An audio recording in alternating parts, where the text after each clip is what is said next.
All right, we are about to make a lot of people angry right now with this Caitlin Clark versus Angel Reese and race and politics and all the nonsense that has been surrounding these two women. All right, for as of you guys know, most of you who have already watched my channel for a long time now know that I don't try to post things that are all about hot takes and try to rile people up just for the sake of it. I try to get to the truth of a situation, the honesty of a situation, and ultimately the reality of a situation. So this is going to get a little tense probably at some moments, but again, it's just the reality of the situation. It's not meant to trigger people or get people all worked up for the sake of getting them worked up. I found this clip from Jeffrey Mead. I don't know anything about this guy. I'm only speaking on behalf of this clip specifically. I don't know anything else about his views, his background, anything else, quite frankly, of his like post history and all of that. But in terms of what he has to say with Caitlin Clark versus Angel Reese, and specifically the characters and why he believes that people like Caitlin Clark over Angel Reese and the whole race thing, I think is spot on. So I want to take a look at this clip, and then I have a bunch of other clips and stats that I want to show you guys all, and so we can finally show and prove why Caitlin Clark deserves all of the attention and praise that she should be getting, and why, quite frankly, this whole idea that Angel Reese should win the Rookie of the Year over Caitlin Clark is just nothing short of insanity, and it's based off of jealousy and race and diversity, and I don't even know what at this point. It's just nonsense. So let's take a listen and watch this, and we'll break it down from there. I'm going to show you exactly why people like her much more than they do her, aside from her having much more basketball skills than her. This is actually going to be about their character. Watch this. So a lot of you have probably already seen this, but you remember when Kennedy Carter unnecessarily shoved Caitlin Clark down? So in this video, we're going to see Kennedy Carter commit a flagrant foul, and a completely unnecessary foul against Caitlin Clark. She walks up to her, body checks her, and knocks her down. Not a basketball play at all. And then when that happens, I want you to look up and look at Angel Reese's reaction.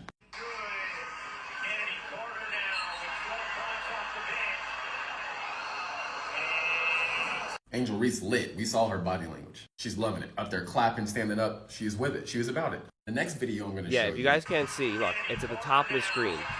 She leaps up and is all excited about it. Angel Reese lit. We saw her body language. She's loving it. Up there clapping, standing up. She is with it. She was about it. The next video I'm going to show you is how she treated Kennedy Carter after Kennedy Carter committed that dumb foul. That's telling you about Angel Reese's character. She's showing it to the world. Now, on the flip side, let's watch Caitlin Clark. Look, she saves the ball from hitting her head. And yet they still get all worked up like she just did something wrong. Sees the ball's about to hit this girl in the head, knocks it down to make sure it doesn't hit her, turns around and walks off. Angel Reese's teammate comes out of nowhere, basically shoves Caitlin Clark to the ground, and Angel's clapping and loving it. People do not like character like that. A bunch of black people are going to try to come to the Angel's defense because they're black. The reality is she's got crappy character, and it shows, and people don't like that. You've got a bunch of black people who are going to go defend Angel simply because she's black. People don't dislike Angel because she's black. They dislike her because her attitude, the way she acts, the things she does, the things she says. That's why they don't like her. And like I said, pay attention when you see people going hard to defend Angel Reese. The vast majority of them are going to look like me. They're going to be black. In particular, you're going to see a lot of black women going hard to defend her. But you'll see black men as well. But the majority of people defending her are going to be black. And they're siding with her in a lot of cases because she's black. Whether they will admit that to you or not, a lot of them are. Rather than admitting, she does do a lot of things that just make her unlikable. They're not going to say that. They're just going to go to bat for her because she has the same skin color as them. That's why I talk about this unrelenting loyalty to being black. Okay.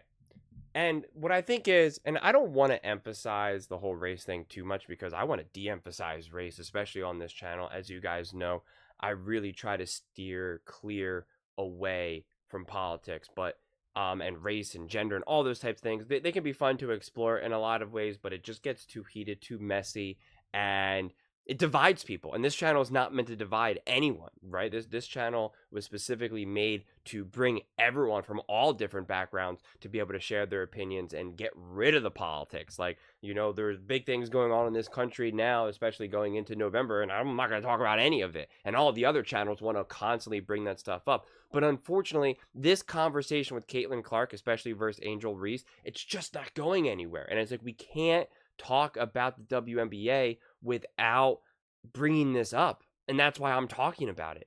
And it's really frustrating, because what I also feel bad for is that, like, even this guy, and again, I don't know, maybe this guy's an awful person, I have no idea, but he even now, like, makes this video and he gets called out there. He's just like, you're just, you know, let me see if I can find it real fast. They're like, we know, I get that you are committed to holding black women to a different standard, you know, and it's just like, he can't even share his honest opinion without being called out from, like, a whole racial thing.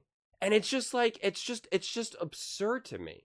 It's really absurd. And this guy, you know, who Cloud, or I don't know if they're male or woman on Twitter or whatever, you know, wants to talk about turnovers and whatnot, which I'm going to address big time. But look at this now. We got Angel versus Caitlin. Okay, 2-1 head to head goes to Caitlin. Games, couple more games goes to Caitlin. Points per game, 16-13. That's a bigger gap. I know it's only like, well, 16-13. That's a bigger gap when it comes to points, especially in the WNBA. Now we got rebounds, 5.7 to 11.8. Yes, Angel Reese does have that, but we got to unpack these rebounds and what they actually are, because it's not exactly what people, you know, think of them as what they actually really are. Because what it really is she just keeps getting her own rebounds again and again. She shoots, misses, gets a rebound, shoots, misses, gets her rebound, shoots, misses, gets her rebound. So let's be very clear about what we're looking at when we're talking about that. Then the steals, it goes to Angel. Assists, way up for Caitlin Clark. Blocks, 0.8 to 0.2, so pretty much one block for Caitlin, no blocks for Angel. Field goal percentage, it's a little bit higher, technically, because Angel only shoots like layups, while Caitlin Clark is actually shooting threes, as we can see that there's 0 three-point percentage for Angel, while Caitlin Clark is 33. So that obviously makes a difference. Makes a huge difference. Free throw percentage, which is going to be a lot more consistent with what you can shoot, is 88 to 74. Not even close. So then you have this other stat estimated where it's 50 to 39, which we can get into the validity of that if we wanted to. But these stats, it's just like, it's uncomparable. The one thing that Angel has going for herself is essentially rebounds, is total rebounds, and the invented stat of a double-double, you know, and it's like, I'm with Van Gundy there, where he makes up of where people have like a triple single, or like, what does it matter if someone has, you know, 30 points, 9 rebounds, 9 assists, but now it's not a triple-double, right? Like, it's just like, it's a made-up thing that they're trying to now act as such a big deal, when, again, half of Angel's rebounds are, like, off of her own misses. It's just outrageous. It makes no sense. So, and now I want to address the turnovers, because this is the turnovers that everybody wants to call out Caitlin Clark for. Let's take a look at what these turnovers actually are, okay? Because it's just going to be, her team just fumbling it. Here's another one. Perfect pass. Nope, she can't hold on to it. That's a turnover. Perfect pass. Threads the needle. Can't handle it. That's a turnover. These are the turnovers that people use against Caitlin. Those should be assists. These turnovers should be literally assists. That's the one that you can maybe make an argument like, okay, that was a tough pass. Perfect pass there. Nope, can't handle it. Can't handle it. I mean, look at this. Perfect pass. And their team can't handle it. Those are all considered turnovers for Caitlin Clark. So it's just like, that's what everybody wants to use against her. This is a perfect pass, another perfect, what should have been an assist. I mean, like, what even was that play? How does she not even get that? Like, what even was that? She just stopped dead in her tracks. So it's just insane. And people also want to use turnovers as a way to bring Caitlin Clark down. This is the players with the most turnovers, total turnovers now, in NBA history. Okay, you tell me what stands out to you. LeBron James. Wow, he's number one. LeBron James leads the NBA in history of most turnovers. We're going to be like, well, he's played for so long. Of course he leads. That's a big deal considering people think he's the GOAT. Russell Westbrook, that's a Hall of Famer. Karl Malone, that's a Hall of Famer. John Stockton, that's a Hall of Famer. Kobe Bryant, that's a Hall of Famer. Jason Kidd, that's a Hall of Famer. James Harden, that's a Hall of Famer. I mean, like, look at this. Olajuwon, Isaiah Thomas, Ewing, Paul Pierce, Magic Johnson, Steve Nash, Tim Duncan, Barkley, Durant, Wade, Shaquille O'Neal, Pippen, Iverson, all of these guys. And if you want to say, well, some of them just have turnovers because they played for so long. Okay, let's just do turnovers per game then. Trae Young at the very top. Luka, Westbrook, Magic Johnson is the fourth for turnovers per game average. Fourth all time. I mean, like, what are we talking about? LeBron James is top 10. So this idea that turnovers automatically means, like, if you lead the league in turnovers, like, it's so funny that so many people want to claim that that Angel Reese and that the Caitlin Clark fans are not knowledgeable. And so then they want to, like, bash them and say that you're trying to change the game or invent statistics or whatever it may be. But then when you point out, well, wait a second, when you're the ball handler, you get a lot of turnovers. When you are a big passer and a great passer and you do a lot of assists, there's going to be a lot of turnovers. And yet no one wants to acknowledge that, like, literally LeBron James is the all-time leader in turnovers, and he's considered to be one of the most amazing passers of all time. And if you're not a LeBron James fan, well, you can't be anti-Magic Johnson. Magic Johnson is literally top 4 in turnovers per game, and was, especially even before LeBron, was considered to be the most gifted passer of all time. And remember, Magic Johnson's career was also cut short, and so he would have had even more total turnovers as well. So this idea that that's what they want to use against Caitlin Clark and help pump up Angel Reese, it just is absurd to me. It really, really is. It just doesn't make sense. I mean, when you look at what Caitlin Clark has been able to do, she's the first player with 300 points, 100 rebounds, 100 assists.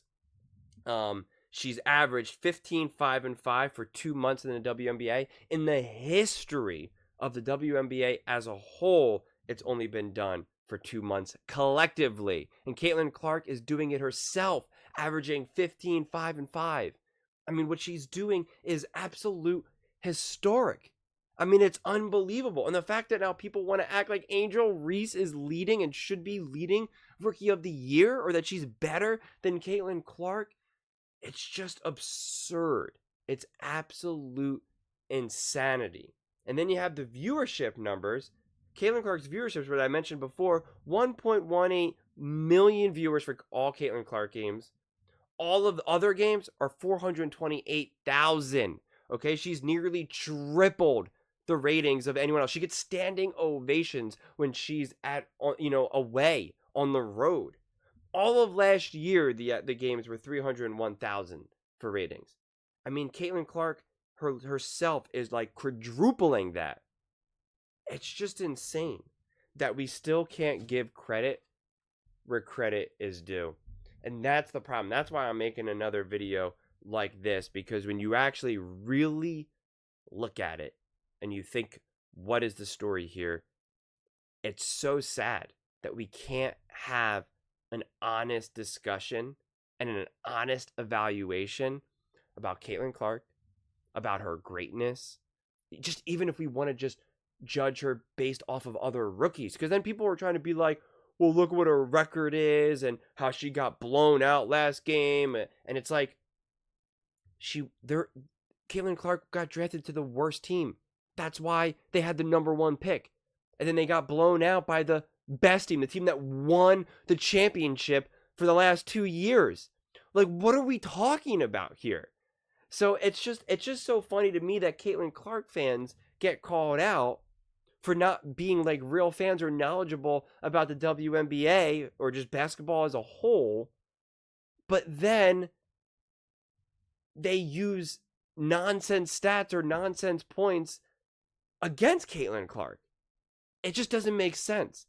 And then they want to boost up Angel Reese by also using nonsense stuff like double doubles and inflated rebound numbers.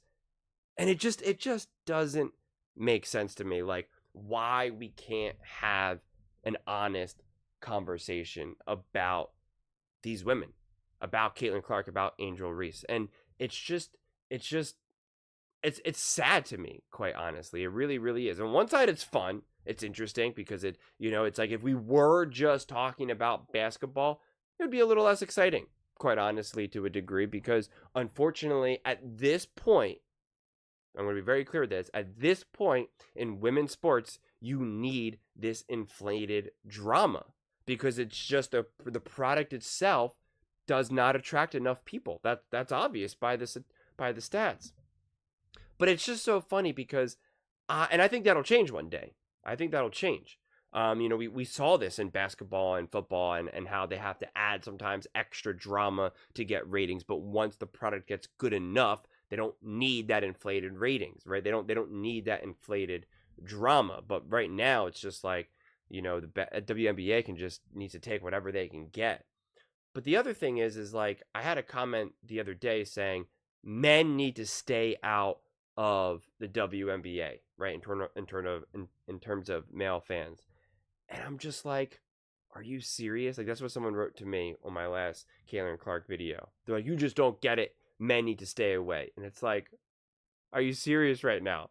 Y'all have been screaming and blaming men for why women's athletics, specifically the WNBA, is failing and saying that we're sexist and all this type of stuff.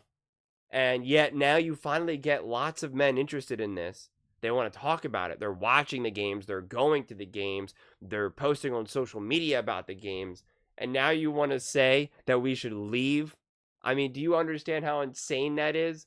There's half the world is women, and yet you can't even get more than a couple thousand people to fill up a stadium, an arena for a basketball game. And it's like, where are all the women? Where are all the women supporting women? As Bill Burr said, they much rather watch the Real Housewives of New York than watch any WNBA game. So it's just so hilarious that they finally get, because then they want to act like this isn't fandom, right? That this is race, that this is sexism, whatever other ism and phobia we want to throw into the mix. That if you root against Angel or you root for Caitlin or you root against any of these other people, that it's now because of other more nefarious reasons rather than, well, yeah, I'm a Caitlin Clark fan and I know she's got this like weird beef with Angel, and so because of that I root against Angel Reese. Just like in the WNBA where it's like, hey, I'm a Steph Curry fan and Luka talks a lot of trash, so when they play each other I root against Luka. Or, like that's the way it goes. And it's not like, well, you're only doing that because he's white and he's black and these and that. Like, that's the problem with this conversation as a whole. It's like you can't even root against people in the WNBA without it becoming like racial or political, which is just absurd to me because 50% of, honestly, probably more than 50% of sports is all about rooting against someone. Colin Cowherd the other day was talking about how popular Conor McGregor got, and what he failed to mention, and I failed to bring up, is a huge reason why Conor McGregor was so popular was because people tuned in to hope that he would lose, to watch him lose. Don't get me wrong, he had plenty of fans and what they wanted to see him take over, but a massive percentage tuned in to be like, I want to watch him lose. Same thing with Floyd Mayweather. It's like, I want to see this guy finally lose. They're not watching to see him win or cheering for him to win.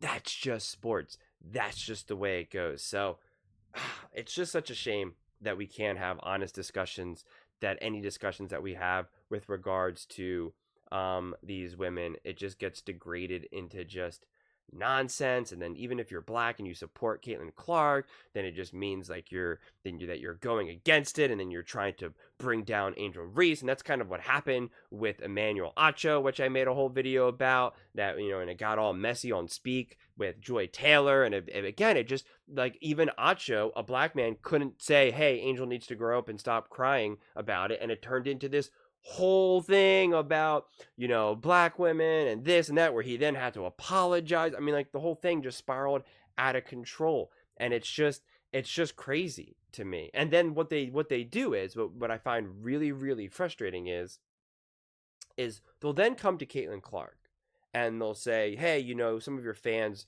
are trying to push an agenda. How do you feel about that?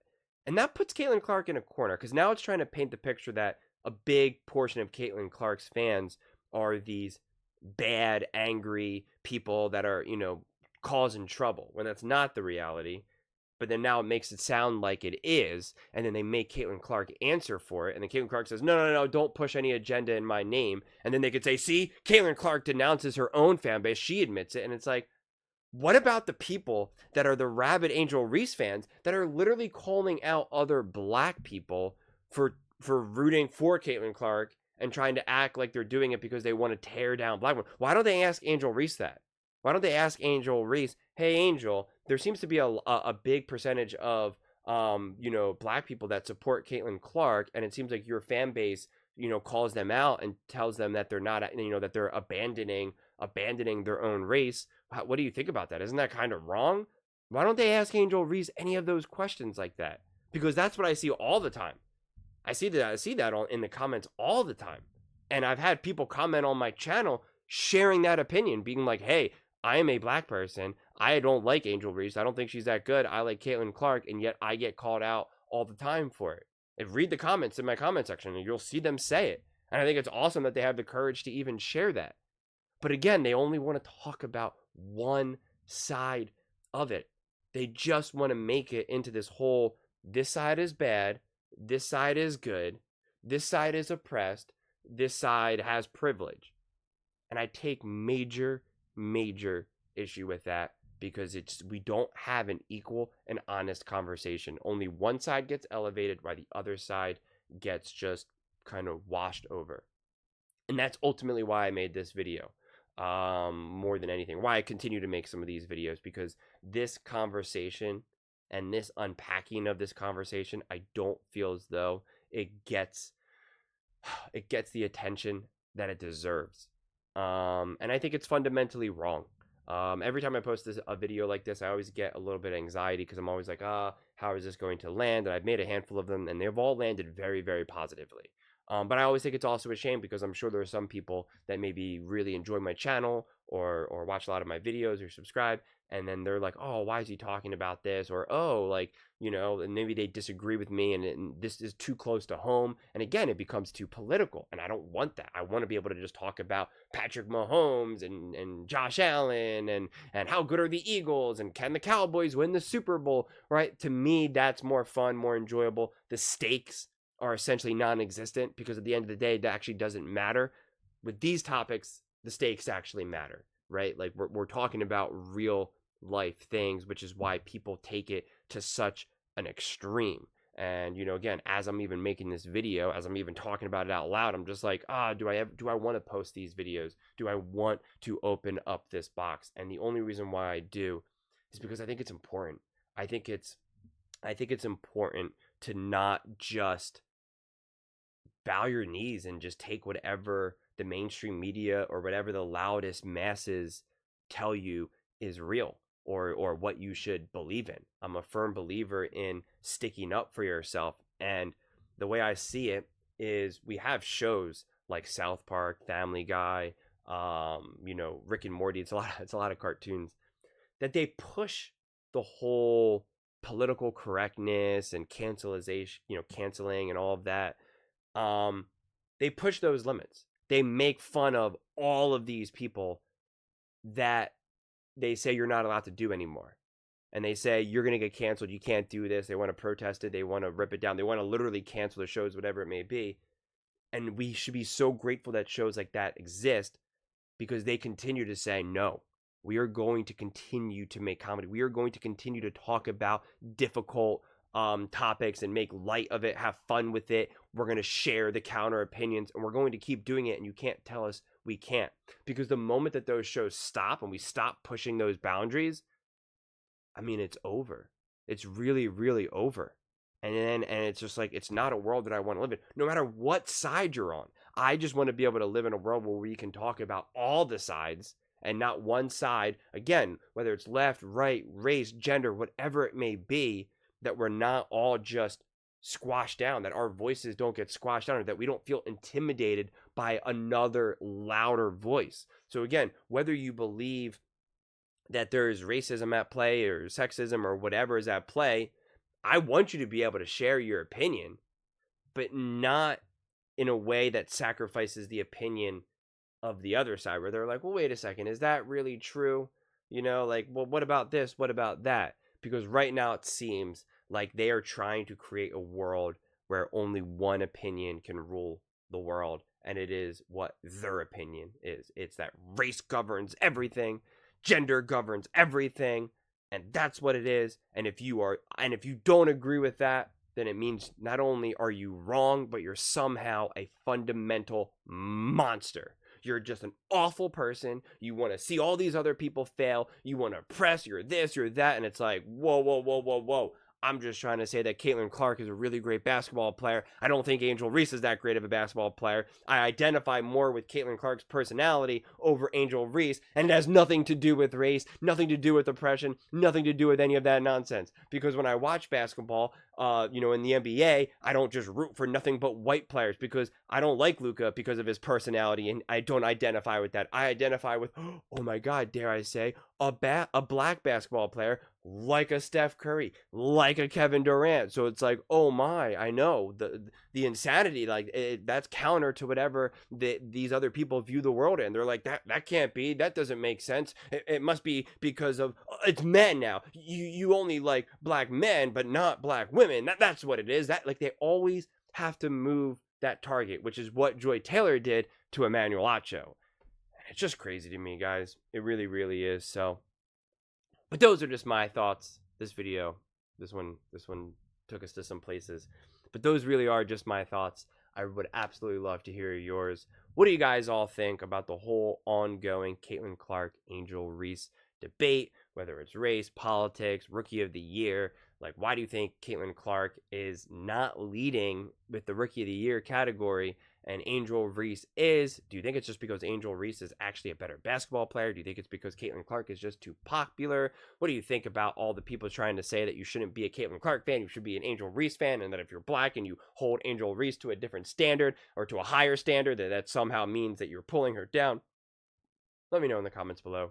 I read every single comment, so whether you agree with me or disagree with me, either way, let's get in some discussions, let's get in some fights, but ultimately, let's just have some fun. And please do consider subscribing. We are building an amazing community here, and I would absolutely love to see you part of it. I want to build something that we all genuinely feel connected to, something that we're really excited to be part of, and I think we're well on our way to doing it. And please don't forget to give this video a thumbs up, as it really does help with the visibility and the algorithm. Thank you so much, and see you next time.